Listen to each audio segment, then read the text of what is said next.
हाय bio readers, मैं हूं नैना और आज हम लोग पढ़ने वाले हैं रेस्पिरेशन के बारे में।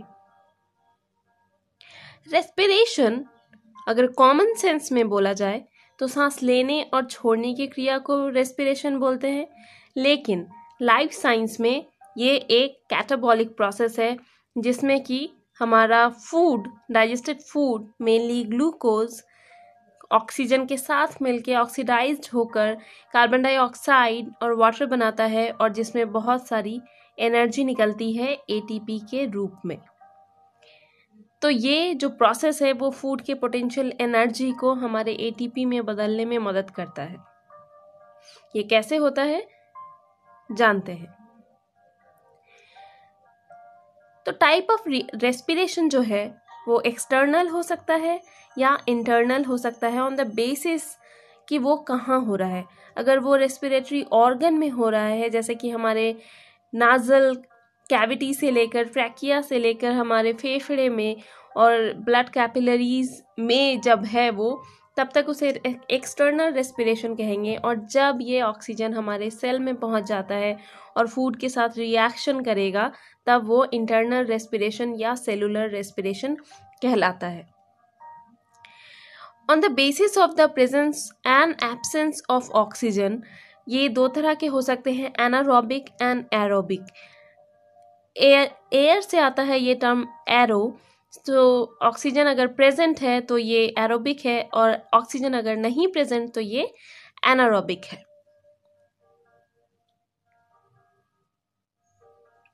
तो एक्सटर्नल एक्सपिरेशन किसे कहते हैं, ये थोड़ा सा हमने जाना कि जब तक ये हमारे रेस्पिरेटरी ऑर्गन में रहता है, मतलब ये नाजल कैविटी से ट्रेकिया में आता है, ट्रेकिया से फेफड़ा में आता है और फेफड़ा में बहुत सारे ये जो ट्रेकियरी एलिमेंट है ये यहाँ से एल्वियोलाई इस बैलून लाइक स्ट्रक्चर में आ जाते हैं। ये सब हो गया एक्सटर्नल रेस्पिरेशन का पार्ट। तो एक्सटर्नल रेस्पिरेशन जस्ट ऑक्सीजन को ब्लड तक पहुंचाने की प्रोसेस है। ब्लड में ये कैसे पहुंचता है, ये जो फेफड़े का एक एक पार्ट है बैलून लाइक एल्वियोलाई, वहाँ पे ऑक्सीजन जो हम लोग हवा लेते हैं जिसमें नाइट्रोजन, ऑक्सीजन और कार्बन डाइऑक्साइड तीनों रहता है, वो यहाँ पहुँचता है। और वैसे ही हम लोग जानते हैं कि सारा प्रोसेस एक दूसरे से रिलेटेड है। तो हमारा जो ब्लड सेल से वापस आया है लंग्स तक, उसमें कार्बन डाइऑक्साइड की मात्रा ज़्यादा रहती है। तो यहाँ डिफ्यूजन प्रोसेस के थ्रू हमारा जो ऑक्सीजन है वो ब्लड कैपिलरीज में जाता है और ब्लड कैपिलरीज में जो कार्बन डाइऑक्साइड है वो वापस एल्वियोलाई में आ जाता है, जिसको हम लोग वापस एनवायरनमेंट में छोड़ देते हैं। जैसे कि यहाँ पे ऑक्सीजन का पार्शियल प्रेशर जो है एल्वियोलाई में सांस लेने के बाद 140 mm ऑफ Hg हाइट है, जो कि उसका दबाव है।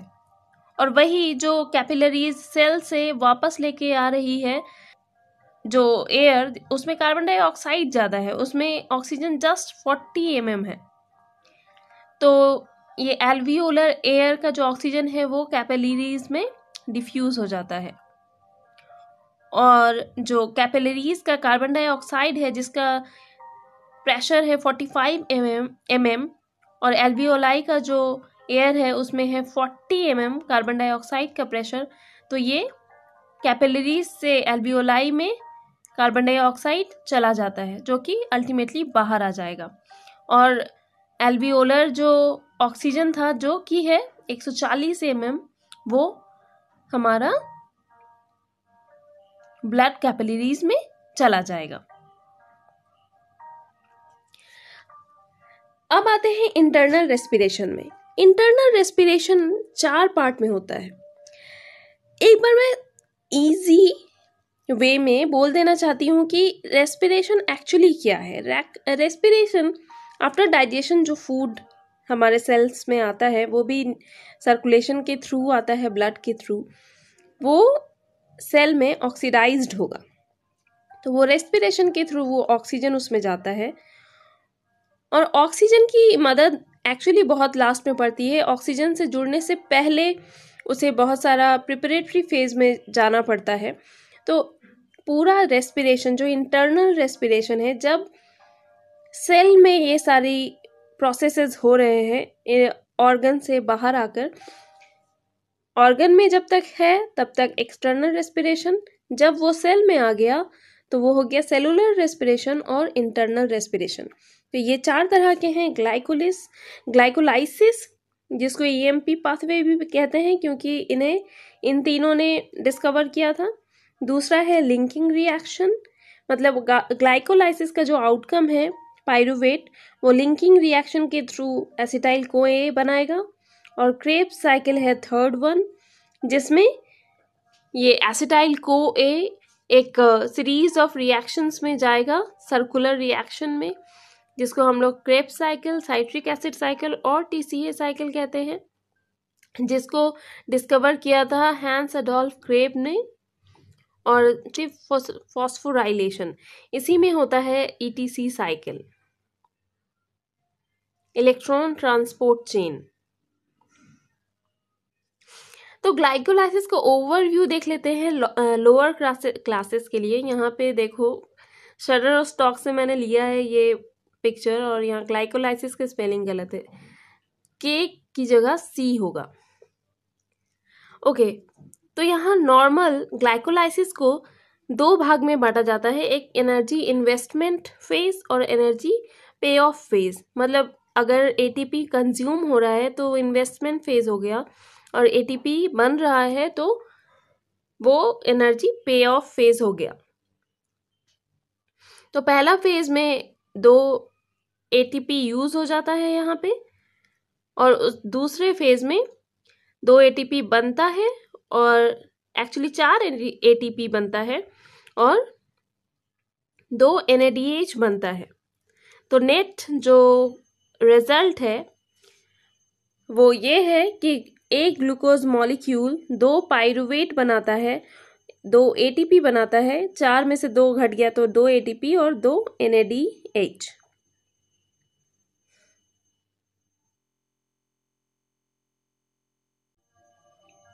अब इसको थोड़ा इलेबोरेटली देख लेते हैं कि पहले एनर्जी कंज्यूमिंग फेज में या एनर्जी इन्वेस्टमेंट फेज में क्या होता है।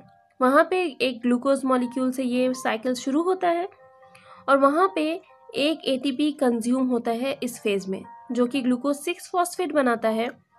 और इस रिएक्शन को करने के लिए हेक्सोकाइनेज एंजाइम चाहिए। कौन सा एलिमेंट इस प्रोसेस में यूज होता है वो भी यहाँ पे साथ में दिया हुआ है। यहाँ पे मैग्नीशियम लग रहा है। दूसरे फेज में ये ग्लूकोज 6 फॉस्फेट फ्रुक्टोज 6 फॉस्फेट में बदल जाता है। तो इस तरह का जो रिएक्शन है वो आइसोमराइजेशन रिएक्शन है, और इसीलिए इसके लिए जो एंजाइम है वो है फॉस्फोग्लूको आइसोमरेज। इसके बाद फिर से एक ATP यहाँ कंज्यूम होगा, क्योंकि इसको और एक फॉस्फेट चाहिए, इसीलिए फ्रुक्टोज 6 फॉस्फेट से बन जाएगा फ्रुक्टोज 1,6 बिस फॉस्फेट, क्योंकि 2 फॉस्फेट हो गए इसीलिए बिस फॉस्फेट। और इस एंजाइम को कैरी करेगा फॉस्फोफ्रुक्टोकाइनेज, कि कहीं भी फॉस्फोरस अगर लगता है या निकलता है तो उस रिएक्शन को परफॉर्म करता है काइनेज रिएक्शन। यहाँ पे फ्रुक्टोज 1,6 बिस फॉस्फेट जो है वो 2 मॉलिक्यूल बनाएगा, glyceraldehyde 3 phosphate and dihydroxy acetone phosphate. ये दोनों इंटर कन्वर्टेबल है। तो इस जो रिएक्शन को कंट्रोल करता है वो है एल्डोलेज एंजाइम, और इसके लिए चाहिए जिंक। इस रिएक्शन में एक्टिवेशन फैक्टर जो है वो जिंक है। अब नेक्स्ट फेज है एनर्जी जनरेशन फेज। तो एनर्जी जनरेशन फेज में 2 सबस्ट्रेट लेवल फॉस्फोराइलेशन होता है, जिसमें ATP से ATP बनता है। मैंने एडिनो डाई फॉस्फेट से एडिनो ट्राई फॉस्फेट बनता है। तो कहाँ पे क्या होता है देख लेते हैं।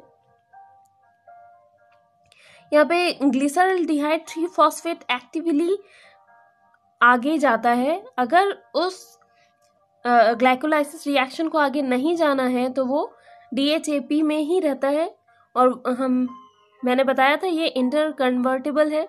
तो ग्लिसरल्डिहाइड में है 3 फॉस्फेट के रूप में, तो वो चेन आगे जाएगा और आगे नहीं जाना है, सेल में काफ़ी एटीपी पहले से मौजूद है तो वो डीएचएपी में रहेंगे।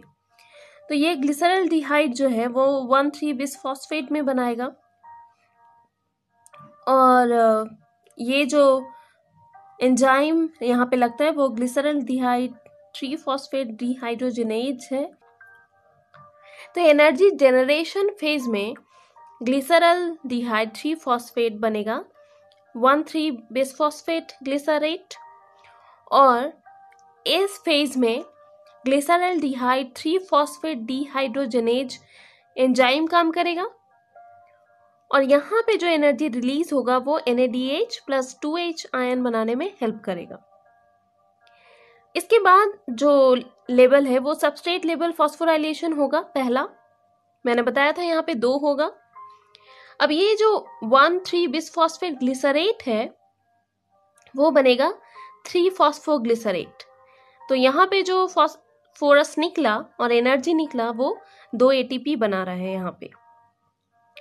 उसके बाद ये 3 फॉस्फोग्लिसरेट बदल जाएगा 2 फॉस्फोग्लिसरेट में और यहाँ पे एंजाइम लगता है फॉस्फोग्लिसरेट म्यूटेज।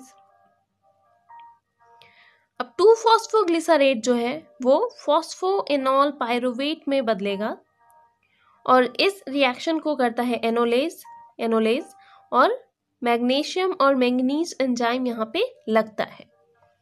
दूसरा सबस्ट्रेट लेवल जो फॉस्फोराइलेशन है उसका समय आ गया है। अब यहाँ पे ये जो फॉस्फोएनॉल पायरुवेट है वो पायरुवेट बनाएगा। उसके बाद जो बहुत सारी एनर्जी यहाँ पे निकलेगी वो 2 ATP बनाने में मदद करेगी। यहाँ पे बहुत सारा एनर्जी निकलता है और भी ATP ये लोग बना सकते हैं यहाँ पे, लेकिन बनाते नहीं, ये हीट एनर्जी में निकल जाता है और ये हीट एनर्जी ही हमें ग्लाइकोलाइसिस फेज में इतना ज़्यादा रेस्पिरेशन का हीट निकलते हुए मिलता है। अगर हम लोग एक्सरसाइज करते हैं तो हमारा जो बॉडी हीट अप होता है वो यही सबस्ट्रेट लेवल फॉस्फोराइलेशन में होता है, जहाँ पे पेप पायरुवेट में बदल रहा है और वहाँ पे बहुत सारी हीट एनर्जी रिलीज होती है। अब ग्लाइकोलाइसिस के एंड में हमारे पास 2 मॉलिक्यूल ऑफ पायरुवेट है, 2 मॉलिक्यूल ऑफ ATP है और 2 मॉलिक्यूल ऑफ NADPH है या NADPH2 भी हम लोग उसको बोल सकते हैं। अब इस पायरुवेट का क्या होगा? पहला फेज हमारा सेलुलर रेस्पिरेशन का खत्म हो चुका। अब ये पायरुवेट अगर सेल में बहुत ज़्यादा ऑक्सीजन अवेलेबल है तो वो बनाएगा एसिटाइल कोएंजाइम A, जो कि इसको क्रेब्स साइकिल तक लीड करेगा। और अगर सेल में ऑक्सीजन नहीं है तब ये लोग एनारोबिक रेस्पिरेशन के दूसरे पार्ट में बढ़ेंगे। ग्लाइकोलाइसिस में यहाँ तक तो कहीं भी ऑक्सीजन नहीं लगा, तो ग्लाइकोलाइसिस जो प्रोसेस है वही है एनारोबिक रेस्पिरेशन। अब उसके बाद जो है अगर फिर भी ऑक्सीजन नहीं मिलता है तो वो लोग फर्मेंटेशन करते हैं और सेल के ऊपर डिपेंड करता है कि वो किस तरह का फर्मेंटेशन होगा, लैक्टिक एसिड फर्मेंटेशन या इथेनॉलिक फर्मेंटेशन और कोहल फर्मेंटेशन और अल्कोहलिक फर्मेंटेशन। तो हमारे जो मसल्स हैं, मस्कुलर सेल्स हैं, मसल सेल्स हैं, उसमें अगर ऑक्सीजन कम हो जाता है तो वहाँ पे फर्मेंटेशन होता है और ये जो पायरुवेट है वो 3 कार्बन कंपाउंड है, वो 3 कार्बन कंपाउंड लैक्टिक एसिड ही देता है। तो ये लैक्टिक एसिड ही रिस्पॉन्सिबल है हमारा क्रैम्प आने को, कि अपना स्टेमिना से ज़्यादा जब हम लोग एक्सरसाइज कर देते हैं या दौड़ देते हैं और क्रैम्प आ जाता है मसल्स में, तो ये इसी लैक्टिक एसिड फर्मेंटेशन की वजह से ही होता है। और इसमें कोई भी कार्बन डाइऑक्साइड नहीं निकलता क्योंकि लैक्टिक एसिड भी जो है वो 3 कार्बन कंपाउंड है। अब अगर ये ईस्ट सेल है या इसी तरह का कुछ सेल है तो वो लोग जनरली इथेनॉलिक फर्मेंटेशन करते हैं, जिसमें इथेनॉल एक 2 कार्बन कंपाउंड है, तो एक जो कार्बन है वो कार्बन डाइऑक्साइड के रूप में निकलता है।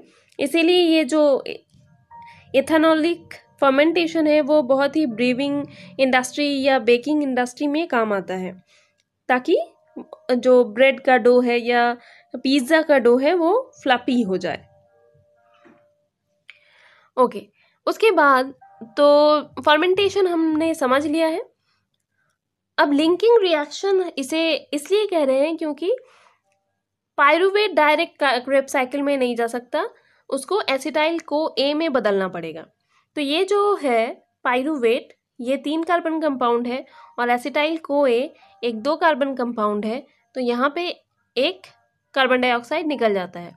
तो 2 पायरुवेट बना था तो 2 कार्बन डाइऑक्साइड इस लिंकिंग रिएक्शन में निकलते हैं और उसके साथ साथ 2 NADH भी बन जाएगा क्योंकि 2 पायरुवेट है। फर्मेंटेशन हमने कर लिया। अगर ऑक्सीजन नहीं रहा तो ये 2 तरह का फर्मेंटेशन कर सकते हैं, ये लैक्टिक एसिड और इथाइल अल्कोहल फर्मेंटेशन, कोहोलिक फर्मेंटेशन। और अगर ऑक्सीजन है तो ये हमारा लिंकिंग रिएक्शन करेंगे जहां पर ये एसिटाइल कोएंजाइम बनाएंगे। तो ये ग्लाइकोलाइसिस जो था वो हमारा सेल के साइटोप्लाज्म में हो रहा था। यहाँ साइटोप्लाज्म पार्ट में ये ग्लाइकोलाइसिस हो रहा था। अब ये जो क्रेब्स साइकिल है वो इस माइटोकॉन्ड्रिया में होगा। तो चलते हैं क्रेब्स साइकिल में। क्रेब्स साइकिल का ये जो पार्ट है, ये जस्ट मैंने कंपाउंड्स को लिख के रखा है ताकि आपको याद रखने में इजी हो और हम लोग जब कॉम्प्लेक्स साइकिल समझे तो आपको अच्छे से समझ में आ जाए। तो ये एसिटाइल कोएंजाइम जो है वो माइटोकॉन्ड्रिया के अंदर आ चुका है। ये माइटोकॉन्ड्रिया के अंदर में हो रहा है। ये मिलेगा ऑक्सालो एसिटिक एसिड से जो कि एक 4 कार्बन कंपाउंड है। अब हम जान गए हैं ये एसिटाइल कोए 2 कार्बन कंपाउंड है और ये एक 6 कार्बन कंपाउंड साइट्रेट बनाता है, साइट्रेट या साइट्रिक एसिड। तो पहला कंपाउंड जो है क्रेब्स साइकिल का वो बन रहा है साइट्रिक एसिड, इसीलिए इसको हम लोग बोलते हैं साइट्रिक एसिड साइकिल। और ये सीरीज ऑफ कंपाउंड बनाता है और जैसे कि आइसोसाइट्रेट, अल्फा कीटोग्लूटारेट, सक्सिनाइल कोए, सक्सिनेट, फ्यूमारेट, मैलेट और वापस से ऑक्सालो एसीटेट। तो इस बीच में बहुत सारा एनर्जी प्रोड्यूस होता है एटीपी के रूप में, NADPH2 के रूप में, FADH2 के रूप में। तो ये कैसे होता है हम लोग जानेंगे, लेकिन इससे पहले ये मेमोनिक याद रख लेना होगा जिससे कि कभी भी गलती ना हो। ये मेमोनिक्स कहीं से कलेक्टेड है, मुझे याद नहीं है कहाँ से, लेकिन मैं जब स्टूडेंट थी तब मैंने इसको कलेक्ट किया था। मैं ये आपके साथ शेयर कर रही हूँ। O citric acid is of course stupid silly funny molecule. So O citric acid is of course stupid silly या stupid silly funny molecule। तो इससे कंपाउंड्स याद रहेंगे। अब क्रेब्स साइकिल का ये जो बड़ा सा वर्जन है, मतलब एलाबोरेटिव साइकिल है, उसको हम लोग देख लेते हैं। तो ये ऑक्सालो एसीटेट हमारा कंडेंसेशन रिएक्शन हुआ एसिटाइल कोए से, मतलब 4 और 2 मिल गए तो ये 6 एसिड साइट्रिक एसिड बना। अब डिहाइड्रेशन यहाँ पे होगा इसीलिए एक H2A यहाँ निकल गया और ये बनाते हैं एकोटिनेट या एकोटिनेट एसिड। उसके बाद फिर से हाइड्रेशन होगा, मतलब H2O निकलेगा, मिल जाएगा वहाँ पे और ये बनाएंगे आइसोसाइट्रेट। ये आइसोसाइट्रेट का जो पार्ट है वो बहुत जगह नहीं रहता है और सीधा ये अल्फा कीटोग्लूटारेट में आ जाते हैं। तो यहाँ एक डीकार्बोक्सिलेशन होता है, मतलब एक CO2 निकल जाता है प्लस एक NADH तैयार होता है। अब आइसोसाइट्रेट से अल्फा कीटोग्लूटारेट बनने में जो हुआ है वही फिर से अल्फा कीटोग्लूटारेट से सक्सिनाइल कोए बनने में होगा कि एक CO2 निकलेगा, एक NADH निकलेगा और यहाँ डीकार्बोक्सिलेशन होगा क्योंकि यहाँ पे CO2 निकल रहा है। और ये 5 कार्बन कंपाउंड था अल्फा कीटोग्लूटारेट और यहाँ पे CO2 निकला, इसीलिए ये अब 4 कार्बन कंपाउंड हो गया सक्सिनाइल कोए। अब यहाँ पे सबस्ट्रेट लेवल फॉस्फोराइलेशन होगा, मतलब ATP बनेगा और ये सक्सिनेट में बदल जाएगा और यहाँ पे कोई भी कार्बन कंपाउंड नहीं कम हो रहा है, इसीलिए कोई भी CO2 नहीं निकलेगा। अब ये सक्सिनेट जो है वो फ्यूमारेट में बदल जाएगा और यहाँ पे NADH की जगह FADH2 बनता है। अब फ्यूमारेट जो है वो हाइड्रेशन होगा इसका और ये मैलेट में बदल जाएगा। अब मैलेट वापस से NADH बनाएगा यहाँ पे और ऑक्सालो एसीटेट में बदल जाएगा। तो जहां से साइकिल शुरू हुआ था वहीं पे साइकिल आकर खत्म हो रहा है, इसीलिए इसे साइक्लिक वे में रिप्रेजेंट किया गया है और जिसे एडोल्फ क्रेब्स ने डिस्कवर किया था, इसीलिए क्रेब साइकिल बोलते हैं। साइट्रिक एसिड पहला कंपाउंड है, इसीलिए साइट्रिक एसिड साइकिल बोलते हैं। तो क्रेब साइकिल में टोटल 3 NADH बने और एक FADH2 बना और एक ATP बना। ये साइकिल 2 बार चलेगा तो ये तीनों ही डबल हो जाएंगे। इसके बाद आता है लास्ट जो ऑक्सीडेटिव फॉस्फोराइलेशन है, जो इलेक्ट्रॉन ट्रांसपोर्ट चेन भी कहते हैं, ETC साइकिल भी कहते हैं। इलेक्ट्रॉन होगा, ये इलेक्ट्रॉनिक नहीं होगा, इलेक्ट्रॉन ट्रांसपोर्ट चेन और ETC साइकिल भी कहते हैं, ETC सिस्टम भी कहते हैं, ऑक्सीडेटिव फॉस्फोराइलेशन भी कहते हैं और टर्मिनल रेस्पिरेशन भी कहते हैं। यहाँ पे हम देख सकते हैं ये एक्चुअली मेम्ब्रेन है, इंटरनल मेम्ब्रेन किसका, ये माइटोकॉन्ड्रिया, ये जो अंदर वाला मेम्ब्रेन है ये है ये, और ये जो स्पेस है ये इंटर मेम्ब्रेन स्पेस, इसके बाहर होगा आउटर स्पेस, आउटर मेम्ब्रेन, और ये है मैट्रिक्स। यहाँ पे हुआ हमारा क्रेब साइकिल और साइट्रिक एसिड साइकिल, और सेल में इस मेम्ब्रेन के बाहर सेल साइटोप्लाज्म में हुआ था हमारा ग्लाइकोलाइसिस। अब इस इंटर मेम्ब्रेन स्ट्रक्चर में ये जो मुड़ा तुड़ा स्ट्रक्चर रहता है वो तो हम जानते हैं, जिसको क्रिस्टी कहते हैं। तो ये जो मेम्ब्रेन है यहाँ पे बहुत सारे प्रोटोन पंप रहते हैं, जो कि 4 प्रोटोन पंप यहाँ पे काम आते हैं। जो भी NADH2 और FADH2 बना ये सब है हाई एनर्जी मॉलिक्यूल। ATP को एनर्जी करेंसी कहते हैं क्योंकि ATP को हम लोग यूज़ कर सकते हैं हमारे फिजियोलॉजिकल वर्क के लिए, लेकिन NADH2 और FADH2 को हम लोग डायरेक्टली यूज़ नहीं कर सकते, तो इसको बदलना पड़ता है ATP में, और ये ATP का कन्वर्शन ही करता है ये साइकिल। तो यहाँ पे हम जैसे देख सकते हैं कि NADH2 यहाँ पे प्रोटॉन पंप कर रहा है बाहर, मतलब इंटरमेम्ब्रेन स्पेस में, और वो बदल जा रहा है लो एनर्जी मॉलिक्यूल में। FADH2 भी FAD में बदल रहा है और ये प्रोटॉन पंप कर दे रहा है इंटरमेम्ब्रेन स्पेस में। इसी तरह से ये लोग जितने भी मॉलिक्यूल हाई एनर्जी मॉलिक्यूल है इस तरह से प्रोटॉन को पंप कर देते हैं बाहर की तरफ, और ये एक स्टेबल लो एनर्जी मॉलिक्यूल में बदल जाते हैं। और यहाँ पे ये जो प्रोटॉन पंप हो रहा है और इलेक्ट्रॉन का मूवमेंट होता है एक पंप से दूसरी पंप की तरफ। तो ऐसा करने से ये जो इंटरमेम्ब्रेन स्पेस है वो हाईली पॉजिटिव हो जाता है और ये जो मैट्रिक्स है वो हाईली नेगेटिव हो जाता है, मतलब इनका पोटेंशियल जो है पॉजिटिव और नेगेटिव हो जाता है। और यहीं पे काम करता है हमारा एक एंजाइम जिसका नाम है ATP सिंथेज। ये है वो एंजाइम और जो कि एक टरबाइन की तरह काम करता है और बैलेंस करने के लिए ये H+ आयन को अंदर की तरफ लाता है और इससे रिलीज्ड हुई जो एनर्जी है वो फॉस्फेट को ADP से ATP में बदल देती है। मतलब ऐसे इनडायरेक्ट कन्वर्शन होता है। तो एक NADH 3 ATP देती है, कहीं कहीं इसे 2.5 भी कहा जाता है, लेकिन हम लोग लोअर क्लासेस के लिए इसको 3 में ही काउंट करेंगे। और FADH2 जो है वो 2 मॉलिक्यूल ऑफ ATP देता है और जो ATP बना है उसे तो कन्वर्शन की कोई ज़रूरत नहीं है। आने वाले एक वीडियो में मैं इसी प्रोसेस को दिखा रही हूँ कि कैसे ये लोग प्रोटॉन को देते हैं इस इंटरमेम्ब्रेनस स्पेस में। तो ये जो भी हो रहा है ये माइटोकॉन्ड्रिया में हो रहा है और ये जो पंप है वो इंटरनल मेम्ब्रेन में ट्रांसमेम्ब्रेन प्रोटीन है। ट्रांसमेम्ब्रेन प्रोटीन मतलब प्रोटीन मेम्ब्रेन में पूरी तरह आर पार हो जाने वाले जो प्रोटीन्स होते हैं उसको बोलते हैं ट्रांस मेम्ब्रेन प्रोटीन।